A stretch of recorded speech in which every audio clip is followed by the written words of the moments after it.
Hello and welcome to Prudent IAS, one-stop solution for all the competitive exams. In continuation of our previous videos, we'll be giving you one question today as well. As you know that every day at 10 a.m. we give you one question, and at the end of the day we send the model answer in our Telegram group, Answer Writing by Prudent IAS. You can even send us your handwritten answers because we are giving 90 days free evaluation. Yes, you heard it right. It's totally free. So what are you waiting for? Just start writing. Now today's question is very important. Why? Because first, this is from geography section. And not just geography. The question is how to link the static parts with the dynamic. For example, the question is about the glacial lake outburst floods, which is a very recent phenomena, common phenomena seen in India. There have been some recent examples. अब ये कौन-कौन से examples से पहले वो पता होना चाहिए. कहाँ से पता चलेगा? Of course, newspaper से, news से, right? अब इसके जो question है, the directive here, that is a static part. Let me first read out the question, then I'll tell you about the demand and approach. The increasing frequency of glacial lake outburst floods, that is GLOFS. Now, specifically जिस तरह से यहाँ पे एक बार full form लिखी है and short form है ना, इसी तरह से आपको आंसर में लिखना होता है. If you want to use the short form, एक बार आपको full form लिख के mention करना होता है, then you can use that. So, in the Himalayas reflect India's growing vulnerability to climate risk.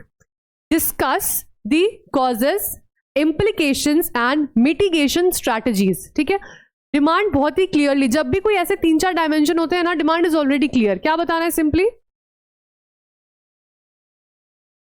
कि किस तरह से, पहले में बताना है इसकी फ्रीक्वेंसी बढ़ रही है. ठीक है, द इंक्रीजिंग फ्रीक्वेंसी. ये जो स्टेटमेंट है इसको थोड़ा सा हम इंट्रो में डिस्क्राइब करेंगे. कैसे डिस्क्राइब करेंगे? एग्जाम्पल्स के साथ.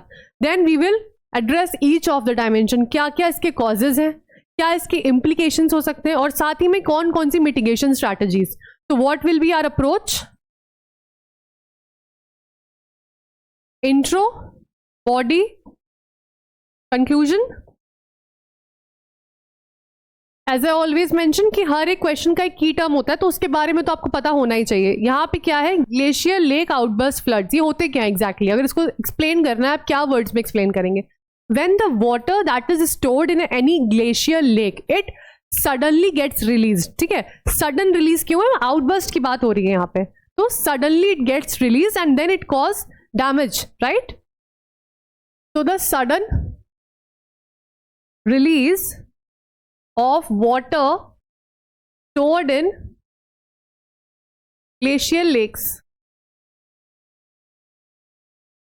इंट्रोडक्शन में इसी तरह से आप इस टर्म को डिफाइन कर सकते हैं. But what you will have to do first, this is a 15 mark question, 250 word. 15 mark में आपको एटलीस्ट 30-35 वर्ड्स का इंट्रोडक्शन लिखना है. So you can club this with the recent examples. अब रीसेंट एग्जाम्पल्स क्या क्या हो सकते हैं? The Chamoli disaster of Uttarakhand, Lhonak lake, south Lhonak lake, breach in Sikkim. ठीक है, ये 2021 में हुआ था, 2023 में हुआ था. आप बोलेंगे मैम ये रीसेंट न्यूज़ तो नहीं है, बट अगेन जब ऐसे कोई डिजास्टर्स होते हैं ना, तो पिछले 2-3 साल के देख लीजिए कहाँ कहाँ पे हुए हैं. ठीक है, तो ये इसके अकॉर्डिंग रिसेंट ही है. तो you will write about all these case studies. Just brief में mention this in the introduction. तो इंट्रोडक्शन से ही क्लियर हो जाएगा that first you know about this topic, secondly you have a good hold at content as well, and 7 second rule will be applied. क्या होता है ये 7 second rule? Just watch the video of answer writing strategy, जहां पे मैंने सारे parameters को cover किया हुआ है. Coming to the body of the answer, दिया हुआ है कॉजेज, इम्प्लीकेशंस, मिटिगेशन स्ट्रैटेजीज. पता है ना, फिर यही हेडिंग्स है हमारी. First up is the causes will हो जाएंगे, then implications and the mitigation strategies. Simple. Under each you will write at least 2 to 3 points. Better if you can write 4 points. But क्या करना होता है, लोग क्या करते हैं, एक पॉइंट को डिटेल में एक्सप्लेन कर देते हैं. वो नहीं करना है. 3-4 शॉर्ट पॉइंट्स का यूज कर सकते हैं. You can use sub headings, headings, whatever structure you feel right. Flow chart, all are good, but just make sure congestion नहीं है आंसर में. इसके क्या क्या कॉजेज हैं? First up of course global warming, right, that is climate change. Second, जो dams होते हैं, ठीक है, they are mainly built up of ice या फिर moraine, and they are very fragile. So the fragile dams, then unplanned infrastructure, ऐसे zones में जो infrastructure, what else? Seismic activity, weak monitoring, बहुत सारे पॉइंट्स हैं जो कॉजेज हो सकते हैं। अब ये स्टैटिक पार्ट क्यों है? मैंने बोला था ना ये कुछ पार्ट स्टैटिक है बिकॉज मैंने जब भी ज्योग्राफी के कोई ऐसे क्वेश्चंस अपने वीडियोस में बताए हैं, मैंने बताया कुछ ऐसे पॉइंट्स होते हैं ना जो आप सारे आंसर में लिख सकते हैं। फॉर एग्जांपल यहाँ पे जो मिटिगेशन स्ट्रैटेजी आएंगी या जो कॉजेज हैं वो बहुत सारे ऐसे डिजास्टर्स के लिए सेम है, एक बार रट लीजिए, थोड़ा बहुत चेंज करके जो स्पेसिफिक है वो एक दो कोट कर दीजिए। फॉर एग्जांपल यहाँ पे डैम्स के बारे में, आइस एंड मोरेन के डैम्स हैं। अब अनप्लान्ड डेवलपमेंट या इंफ्रास्ट्रक्चर, ये कॉमन है बहुत सारी चीज़ों में। ग्लोबल वार्मिंग हो गया, seismic activity, weak monitoring system, ये तो काफ़ी सारे आंसर्स में यूज हो सकता है। आपको सोचना ही नहीं पड़ेगा मुझे लिखना क्या है, कितना टाइम सेव हो जाएगा, right.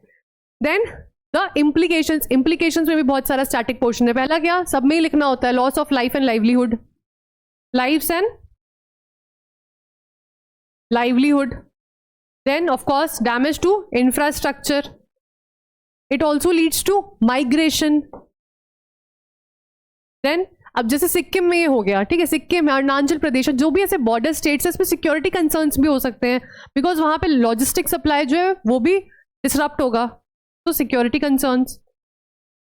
Likewise, you can jot down all the implications. Again, this is not an exhaustive list, just the guidelines, the approach, how you need to build up on these points.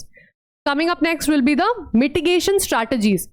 Again, the static part, mitigation strategies में जो जो इसके challenges या जो जो इसके implications है, हमें उसी को curb करने के लिए strategy लिखनी है। जैसे कि हमें अपना monitoring system जो weak है उसको enhance करना, enhance the real time monitoring, ठीक है।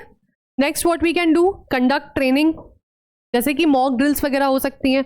अब डैम के बारे में लिखा है तो हम डैम के लिए क्या लिख सकते हैं, that we can make some control drainage outlets, right, कि धीरे धीरे स्लोली वो एकदम से आउटबर्स्ट को हम कंट्रोल कर सके। Along with that we can also reinforce the moraine dams. अब मोरेन डैम्स के बाद में नेक्स्ट क्या हो सकता है, जो इंफ्रास्ट्रक्चर के बारे में पॉइंट था, यहाँ पे हम क्या लिख सकते हैं, that it can be an जब इको सेंसिटिव कोई जोन होता है तो उसके कुछ रेगुलेशंस होते हैं, तो यहाँ पे जितना भी स्ट्रक्चर इंफ्रास्ट्रक्चर क्रिएट हो रहा है वो रेगुलेशंस फुलफिल होने चाहिए, वो सारे प्रोटोकॉल्स फॉलो होने चाहिए, हम इसको देख सकते हैं, राइट। अब ये सारी जो कहानी है, ये सारे पॉइंट्स आई थिंक ऑलमोस्ट 60% सारे स्टूडेंट्स लिख सकते हैं। बट एनरिच कैसे होगा आपका आंसर, एनरिच तब होगा जब आप इसको फैक्ट्स के साथ लिखेंगे। जैसे कि अब यहाँ पे एक पॉइंट आप लिख सकते हैं, यूज ऑफ रिमोट सेंसिंग, ठीक है, सैटेलाइट मैपिंग एक्सेट्रा। फिर यहाँ पे आपके पास कोई एग्जाम्पल्स होने चाहिए, किस तरह से अर्ली मॉनिटरिंग सिस्टम में आप डीआरडीओ को एग्जाम्पल कोट कर सकते हैं, उसका कोई अलर्ट सिस्टम है विद रिस्पेक्ट टू जीएलओएफ, ठीक है। तो along these lines you will have to build up the body where you will add the examples.